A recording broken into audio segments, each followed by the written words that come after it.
Hello everybody, and welcome to the second session of UVM Classroom Producer Training. Our focus today is going to be on the technology. Those of you who were able to join us last time know that we've already spent a little time talking about the expectations of the role and a little bit about what you might encounter when you're in the classroom. Today we're going to take a deeper look at the technology and show you some actual pieces of equipment. Presenters today, I'm Julia Russell. I'm the Associate Chief Information Officer, and I have with me Travis Bartlett, who's the manager of our IT Help Desk. And he's the one who is actually going to demonstrate a little bit about how the technology works. So let's go ahead.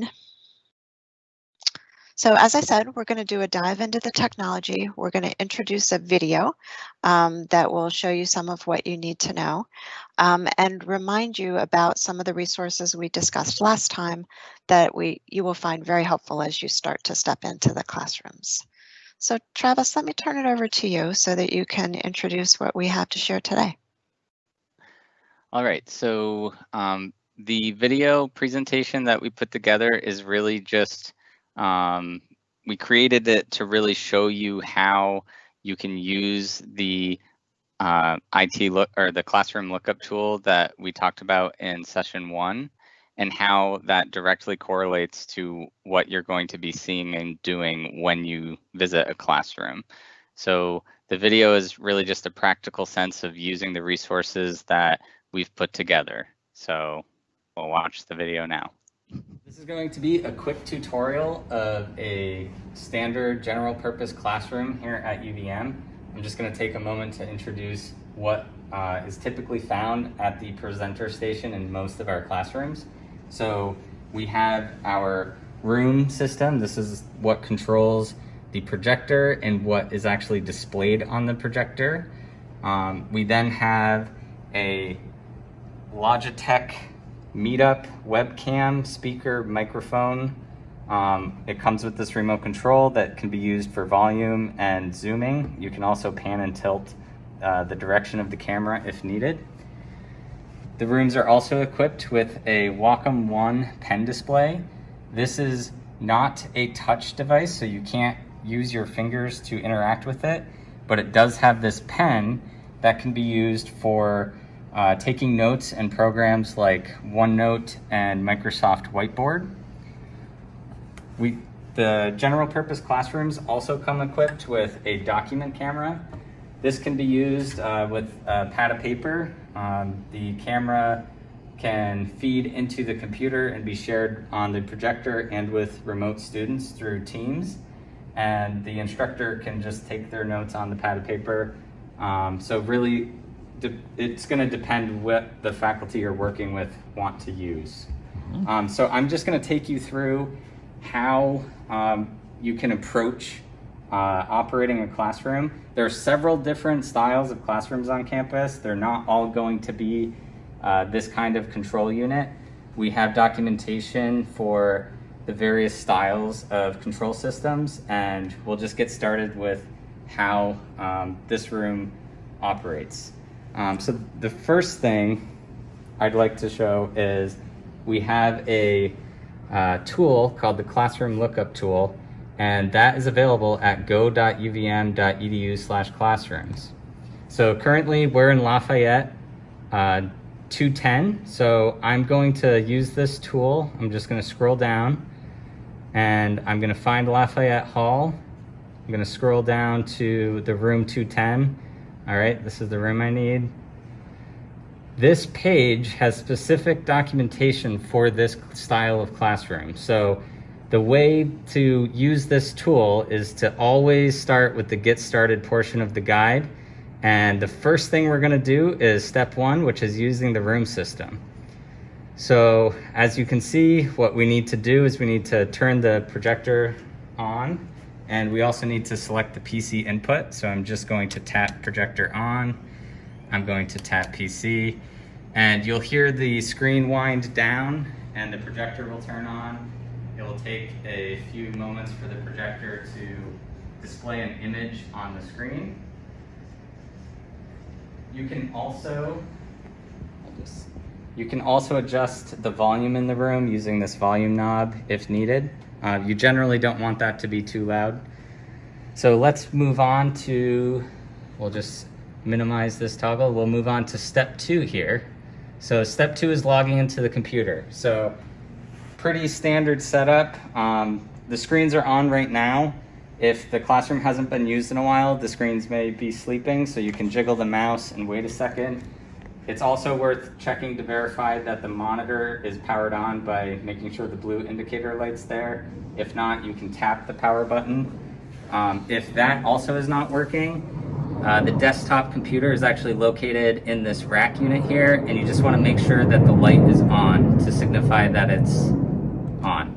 So I'm going to log into this computer. It does require NetID and password login. So your instructor should be doing this step. You shouldn't be. We definitely want them logging in.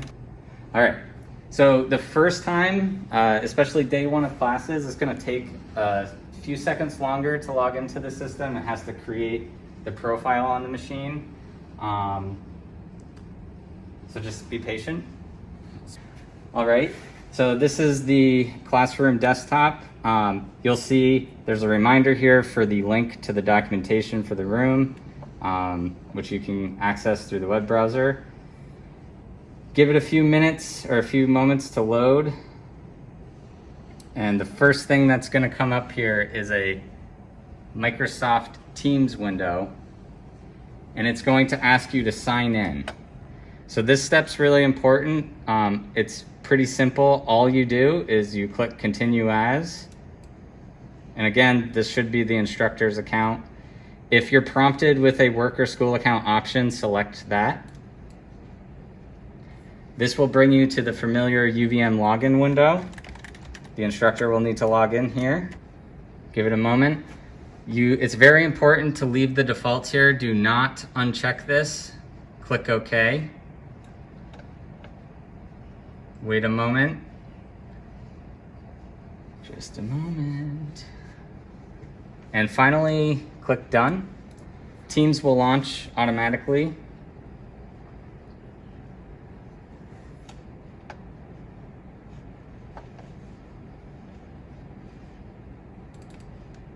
All right, so just to make things a bit easier to show on camera, I've opened up the documentation on the classroom computer. We have signed in, Teams is open. I'm gonna continue on to step 4, which is joining the class meeting from the classroom computer. So the first step is to click the calendar icon from the left sidebar. The instructor should have created a meeting for this lecture time. So this assumes that that's already been done. In this example, I'm just going to click on an existing meeting I have. I'm going to click the join button, just as mentioned in the documentation. The next step is to just make sure that the camera and the microphone are on. And finally, it's useful to just check that the correct device settings are being used. You can see that this is also listed in the documentation. So in most classrooms, by default, the Logitech Meetup camera is going to be used for the speaker, the microphone, and the webcam. If there's a need for an instructor to play the audio that's coming from the Teams meeting through the classroom speakers, which are mounted on the wall, you would want to select room audio instead. That might be useful in larger classrooms, but normally it's easier to just keep everything using the Meetup speaker. You can make a test call just to make sure everything's working before joining. I'm going to click the Join Now button. So we have joined our meeting. The next step in the documentation is to start recording the lecture. So to do that, you're going to click So to record the meeting, you'll want to click the three dots. This may also appear in the top right portion of the meeting window. Select Start Recording. You'll get a little notification that a recording has been started. You can dismiss that, and you'll notice that all of the steps we just went through were clearly documented here in the knowledge base. So we're going to join the meeting for our lecture by clicking the Join button. You'll want to verify that the webcam is toggled on, the microphone is toggled on, and it's always useful to just check the device settings before joining a meeting. This right now is configured to use the Logitech Meetup for the speaker, microphone, and webcam for this meeting. If your instructor has a need to play the meeting's sound through the classroom speakers, they can adjust this drop down to room audio instead. Generally, it's easier to just use the Meetup for everything though, so that's what we're gonna do in this example. You can also make a test call to make sure that the mic and the sound are working appropriately before joining. So now I'm ready to join my meeting, so I'm gonna click Join Now. So we are joined to our meeting, and I'll scroll down in the documentation here. And you can see the next step is to make sure that we start recording our meeting. So to do that, I'm going to click the More Actions menu. This can be found in the lower middle portion of the Teams meeting, or it can also be found in the upper right corner on some systems. So click the three dots. From the menu that appears, click Start Recording. You'll get a notification at the top saying that the recording has been started. You can dismiss that. So we're done with step 4. So step 5 has to do with the monitor arrangement of the classroom computer. So by default, when you log into a classroom computer, you'll see that both the Wacom display and the computer monitor are showing the same exact image. We can also see that the projector is showing the same image.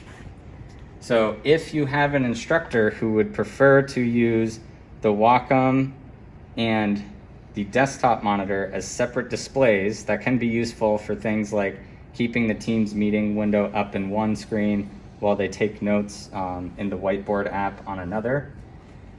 To do that, we're just going to say that our instructor wants to use this as a 2-monitor setup. You'll see the extended displays option here. To do this, we're going to hit the Windows key on the keyboard, and then we're going to hit the P key, and that will bring up this menu. You'll hit Extend, and again, this is all documented in the guides here. So now you'll see that our desktop monitor is separate from what's being shown on our Wacom 1 screen. The next step is to decide what is being projected to the projector. So currently, we are projecting the desktop PC monitor to the projector. If I wanted to project the Wacom 1 to the projector, I would select this Wacom button here. So doing that will display the image that's on the Wacom 1 on the projector. In some classrooms, the button is labeled as Dock Cam. That's simply because we weren't able to relabel all buttons. And that completes the general setup of a classroom. Now we're going to move into how your instructor would like to share content with the class. So in this example, it's important to have a conversation with your instructor, preferably before lecture, to get an understanding of what type of lecturer they are. Do they like to use PowerPoint? Do they prefer to use the document camera? Or are they wanting to use the whiteboard application?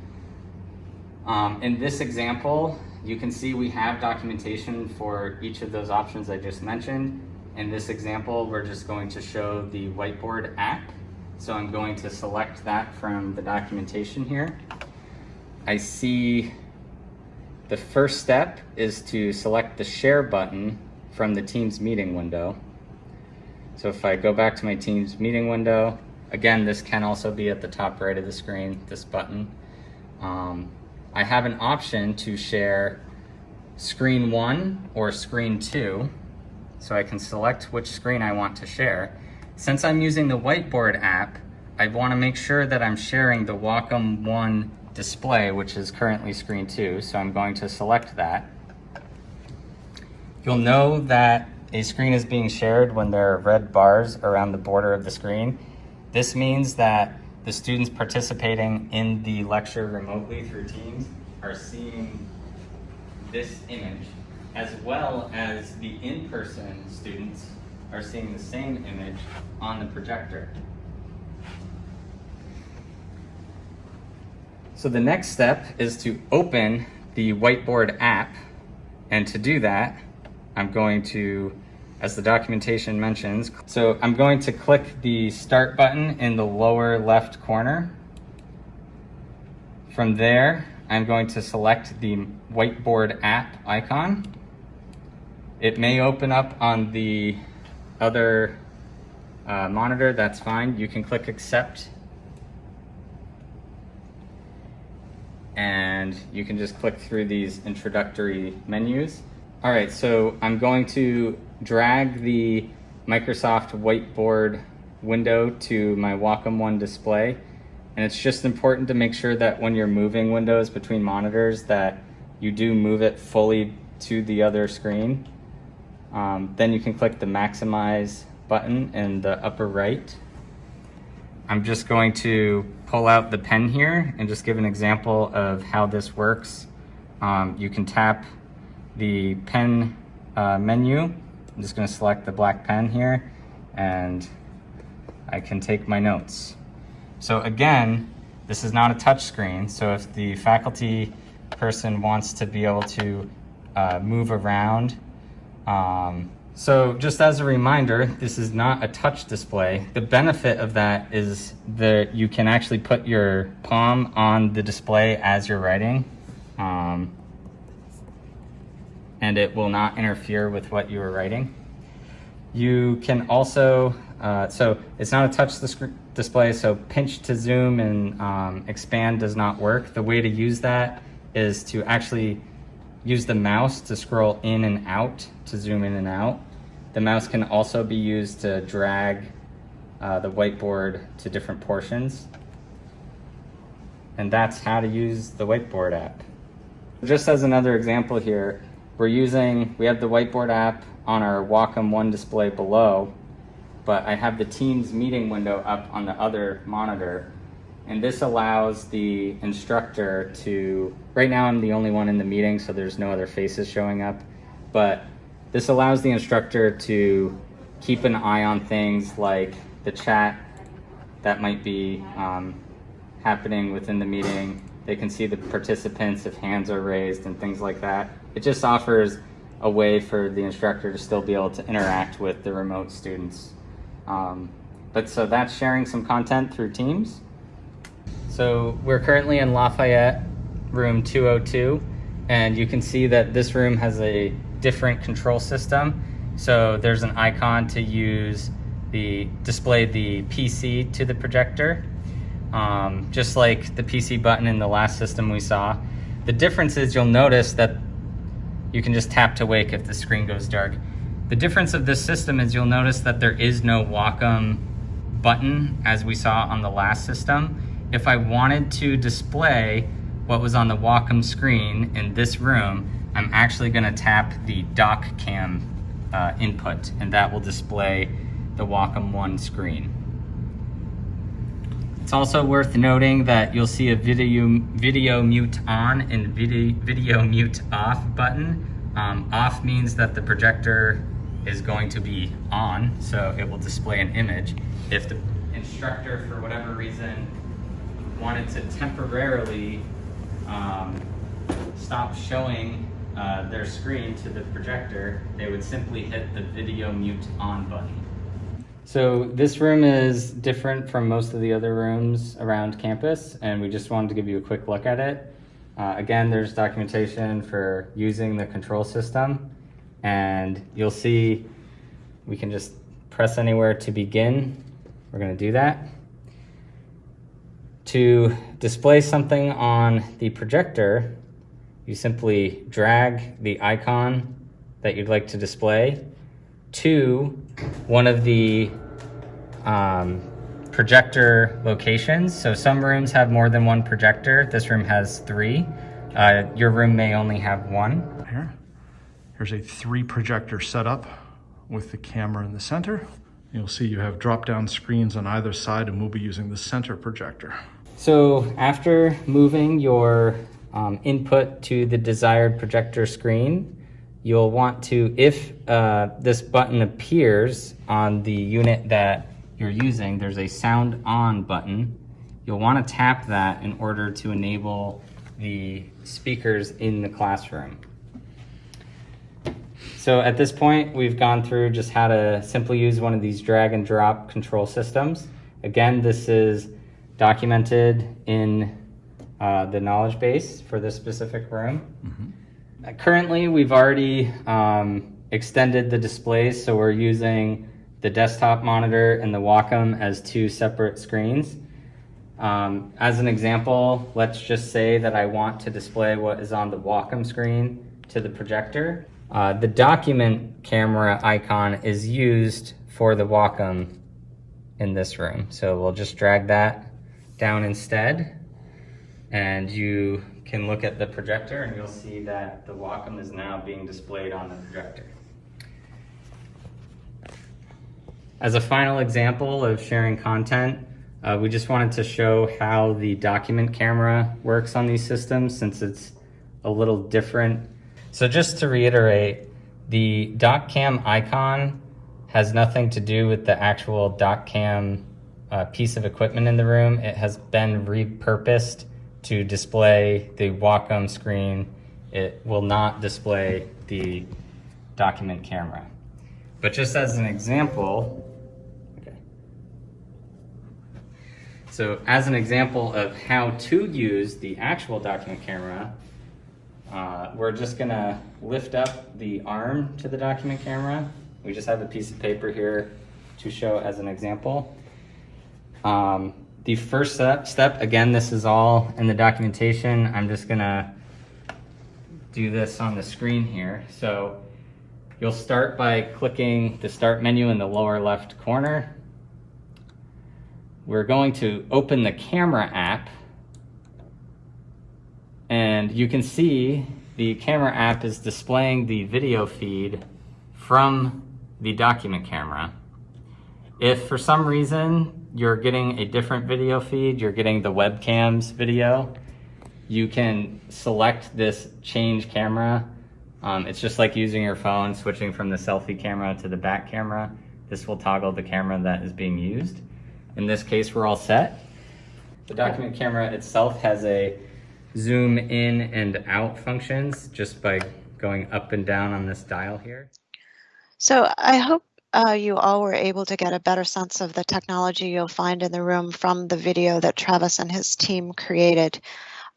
As Travis said throughout the video, you really do want to rely on the classroom lookup tool to find the specific information that you'll need for your space. We understand fully that you are likely to have other questions, whether they're about the technology or whether they're about other things. So what we'd really like to encourage you to do is to make use of the classroom producers at uvm.edu email. That can be your main point of contact. And from there, your question will be routed to the appropriate place and we'll get you back in touch with the information that you need to be successful. As we wrap up our second and last video session, I really, again, want to thank you all for participating in this program. We think it's going to make a really big difference for the success that the instructors and students have in the class this fall. And so we very much appreciate your willingness to be part of trying to make a successful fall semester for everybody. Thank you again.